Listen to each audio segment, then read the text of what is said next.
छत्रपती संभाजीनगरच्या कन्नड तालुक्यातील साखरवेल ते करंजखेड रस्त्याची अत्यंत दुरावस्था झालेली असून खड्ड्यांमुळे या रस्त्यावर अनेक अपघात घडत आहेत। या रस्त्याकरिता अर्थ राज्यमंत्री भागवत कराड यांच्या प्रयत्नाने 1,78,00,000 इतका निधी मंजूर करण्यात आला होता, परंतु रस्त्याचं काम अर्धवट स्थितीत बंद असून मंजूर झालेल्या निधीत आणि झालेल्या कामामध्ये खूप तफावत दिसून येते।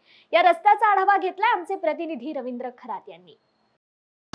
या रोडवरती आपण आता सध्याच्या स्थितीमध्ये आपण या ठिकाणी या रोडवरती आलेलो आहोत आणि या रोडची समस्या अशी आहे की गेल्या 49 वर्षापासून या रोडकडे कोणी बघितलेलं नव्हतं। नुकताच या रोडसाठी जो साखरवेल ते करंजखेड रस्ता आहे या मार्गासाठी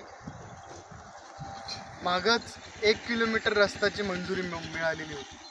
या 1 किलोमीटर रस्त्याचा जर आपण विचार केला तर बघा माझ्या पाठीमागे हा रस्ता बनवलेला दिसतोय। लागलीच हा जो रस्ता आहे तो साधारण 1 दिवसामध्ये तो बनवला गेला। एका दिवसामध्ये BVM करण्यात येतं आणि एका दिवसामध्ये तो रोड तयार होतो। रोड झाला तर झाला, परंतु त्या रोडच्या साईडचे जे साईड लगत जे पिचिंग आहे त्या पिचिंग कोणत्या प्रकारच्या या रोडमध्ये केलेलं नव्हतं। मुळात तो प्रश्न पण आहे आणि महत्त्वाचा प्रश्न म्हणजे टोटली 1 किलोमीटरचा हा रस्ता अद्यापपर्यंत झालेला नाही आहे।